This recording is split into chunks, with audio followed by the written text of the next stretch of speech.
semuanya, kembali lagi bersama Fani di mata kuliah Akuntansi Manajemen 1. Oke, hari ini kita akan bahas chapter baru nih, yaitu chapter 17 tentang proses costing.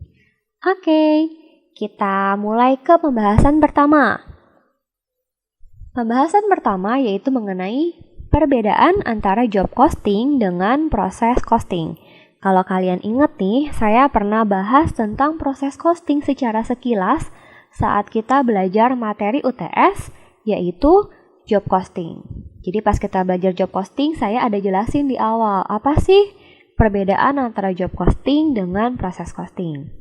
Oke, kita lihat perbedaannya antara job costing dengan proses costing. Kalau job costing, produknya ini berbeda dan dapat diidentifikasi. Maka kemarin kita ada produk A, produk B, produk C. Masing-masing produknya beda-beda. Kalau proses costing, produknya itu identik atau sama dan dia biasanya diproses secara massal. Udah mulai ingat yang pernah saya jelasin di kelas? Oke, jadi kalau job costing itu produknya beda-beda sehingga kita nggak mungkin produksinya secara massal. Biasanya kita akan proses per jobnya kan. Nah, sedangkan proses costing itu identik atau sama sehingga diprosesnya secara massal. Perbedaan yang kedua, untuk job costing, setiap jobnya menggunakan sumber daya yang berbeda sehingga kita tidak dapat membebankan biaya produksi yang sama untuk setiap jobnya. Jadi, kalau ada job A, job B, job C, atau kalau kalian ingat saya pernah jelasin tentang yang bikin kartu nama, bikin seragam, atau bikin casing handphone, waktu itu saya kasih contoh di kelas. Nah, seperti itu. Jadi masing-masing jobnya, kayak bikin kartu nama atau bikin seragam, itu kan beda-beda. Jadi, untuk job A sama job B bisa aja cost-nya beda, seperti itu.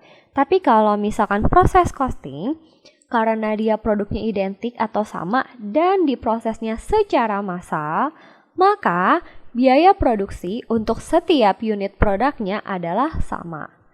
Contoh proses costing waktu itu saya jelasin seperti spidol atau air mineral, seperti itu. Jadi barangnya sama, mau beli dimanapun ya seperti itu bentuknya. Nah, karena barangnya sama, cost-nya juga untuk memproduksinya adalah sama. Kalau lupa, coba dibuka lagi catatannya. Catatan mengenai job costing saya ada jelasin di situ. Oke, kita fokusnya ke proses costing ya kali ini. Selanjutnya, kita akan bahas biaya dalam proses costing. Nah, kalau kalian ingat, saya pernah atau sering sekali menjelaskan di kelas, biaya produk atau cost of product itu ada 3, yaitu ada direct material, yang kedua ada direct labor, yang ketiga ada manufacturing overhead, DM, DL, MOH. Nah, biaya ini juga adalah biaya yang ada di proses costing. Jadi di proses costing nanti ya adanya 3 biaya ini. Cuma nanti ada pengelompokan sedikit.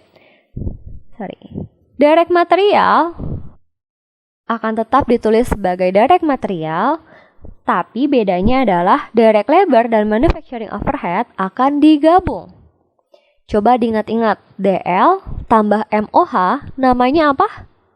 DL tambah MOH namanya adalah conversion cost. Jadi nanti biaya dalam proses costing ada 2, direct material dan conversion cost. Di mana conversion cost adalah DL tambah MOH. Jadi sebenarnya sama aja ya, cuma nanti di DL sama MOH-nya jadi satu kelompok, jadi conversion cost gitu. Nah, apa sih bedanya antara direct material sama conversion cost di dalam proses costing? Di sini direct material ditambahkan ke dalam proses produksi dalam satu waktu. Bisa di awal proses, bisa di tengah-tengah, ataupun di akhir proses. Jadi namanya kita proses produksi, pasti kita pakai DM dong, pakai material kan. Nah, kapan kita pakainya itu bisa macam-macam. Bisa di awal, bisa di tengah, atau bisa di akhir. Tapi umumnya ditambahkan ke dalam proses produksinya atau dipakainya, dimasukinnya itu hanya 1 kali. Jadi sekali masukin langsung semua seperti itu biasanya ya. Nah, sementara kalau conversion cost ditambahkan ke dalam proses produksi sepanjang proses produksi berjalan. Gitu. Jadi sepanjang proses produksi conversion cost-nya akan terus masuk seperti itu. Jadi bedanya kalau direct material dalam satu waktu, kalau conversion cost itu sepanjang prosesnya berjalan. Maksudnya apa sih? Masih bingung? Oke, kita coba ya. Kita coba nih, ini misalkan proses ya. Ini proses produksi dari 0% sampai 100%. Dari masih bahan mentah semuanya sampai jadi finished goods, ya kan? Nah, ini proses produksi nih ya. Conversion cost ditambahkan sepanjang proses produksi. Berarti dari 0 sampai 100, conversion cost-nya akan selalu ada. Seperti itu.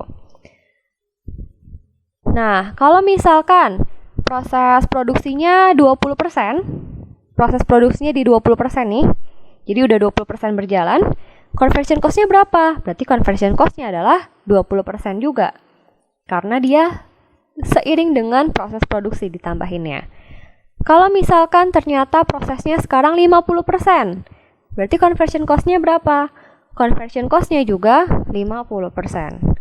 Kalau proses produksinya 90%, conversion cost-nya berapa? Conversion cost-nya juga 90%.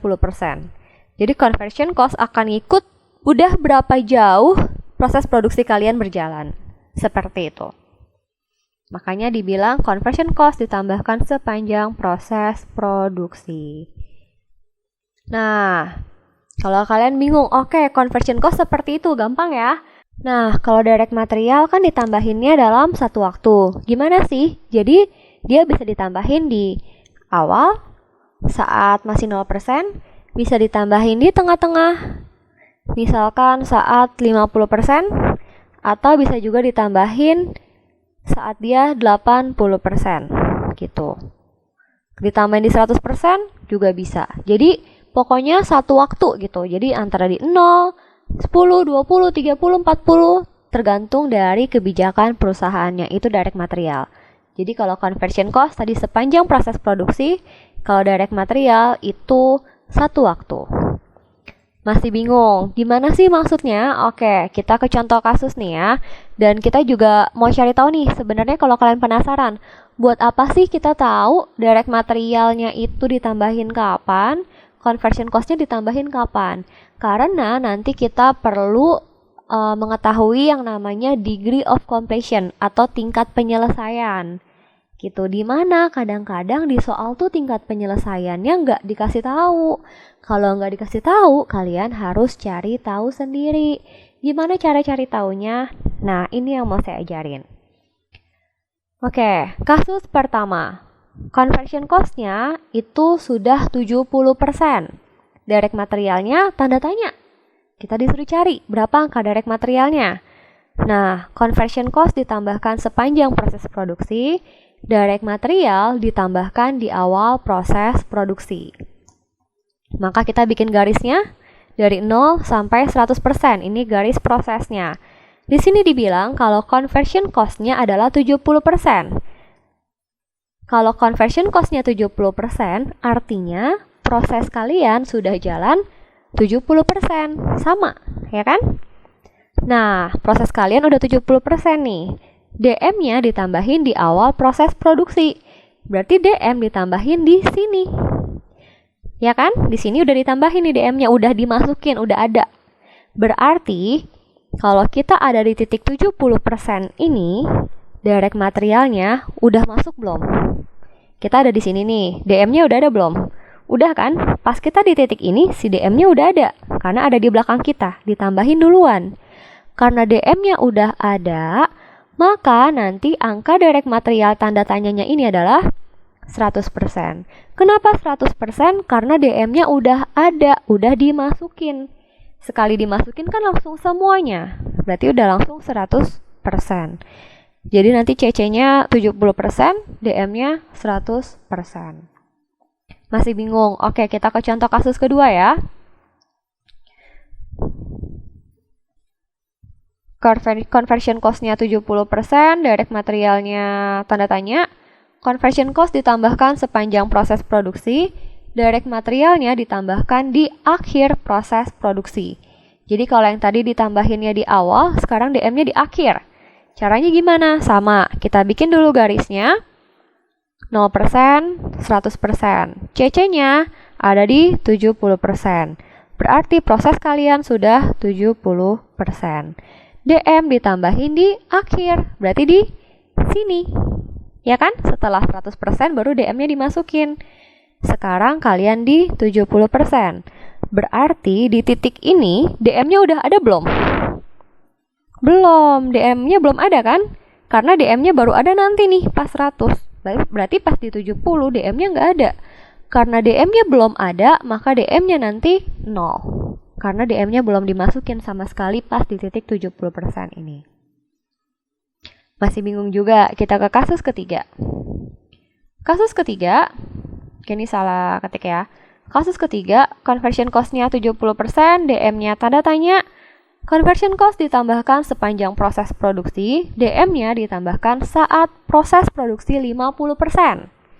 Bikin lagi garisnya 0 sampai 100, CC-nya 70%, ya kan? Maka prosesnya berarti sekarang ada di 70%. Kalau kalian tanya, Ci, kalau CC-nya 60% gimana? Berarti prosesnya baru 60%, sama pokoknya. Oke? Nah, prosesnya 70%, DM-nya ditambahin saat proses produksi 50%. Berarti DM-nya adanya di sini, di titik 50%. Nah, kita ada di titik sini. Berarti saat kita di titik kuning ini nih, DM-nya udah ada belum? Udah ya, di sini kan udah tambahin DM. Berarti pas kita di sini, DM-nya udah ada. Karena DM-nya udah ada, maka DM-nya adalah 100. Jadi pilihannya ada atau enggak. Kalau ada berarti 100, kalau enggak ada berarti 0. Seperti itu. Harusnya udah lumayan ada gambaran ya. Oke.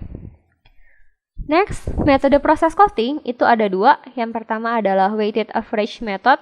Yang kedua adalah first in, first out atau FIFO method. Perbedaan cara ngitungnya gimana nanti kita akan pelajarin saat bahas soal biar lebih gampang ya. Lanjut, langkah-langkah proses costing. Ada 5 langkah dalam menghitung proses costing, dalam mengerjakan soal proses costing. Yang pertama adalah hitung physical unitnya. Hitung unit fisiknya, berapa saldo beginningnya, berapa yang mulai diproduksi, berapa yang udah selesai, berapa yang masih ada di gudang, kayak gitu. Yang kedua, hitung equivalent unitnya. Equivalent unit itu adalah dihitung benar-benar sampai kita lihat nih. Kalau misalkan barangnya belum jadi, kita lihat juga belum jadinya ini masih berapa banyak lagi sih, gitu. Jadi misal kita bilang nih, misalkan konveksi deh. Konveksi bikin baju. Kalau misalkan baru motong kain, belum dijahit, belum diapa-apain, berarti kita bilang ya paling baru 20% lah prosesnya gitu. Nah, nanti kita hitung tuh per persenannya gimana. Tenang, jangan bingung sekarang, nanti pas udah masuk hitungan baru kalian lebih mendapatkan gambaran gimana cara ngitung equivalent unit. Ya, jadi ini dilihat dulu aja, nanti pas masuk ke hitungannya akan lebih mengerti. Yang ketiga adalah hitung total cost to account for. Hitung total biaya yang dapat diperhitungkan. Yang keempat, hitung cost per equivalent unit. Yang kelima, hitung total cost accounted for. Jadi ada 5 langkah dalam menghitung proses costing. Langkah-langkah ini saling berhubungan angkanya, di mana kalau kalian salah di step 1, step 2, maka 3, 4, 5-nya juga akan salah. Jadi harus hati-hati dalam mengerjakan proses costing. Kalau kalian tanya susah atau enggak, jawabannya adalah enggak. Ini gampang, cuman butuh ketelitian. Gitu. Nah, kalian bisa playback kalau misalkan masih bingung. Nanti setelah ini kita akan latihan soal. Nah, pas di latihan soal itu pas pembahasan biasanya akan lebih ada gambaran. Oke, ini diambil dari buku kalian. Thank you.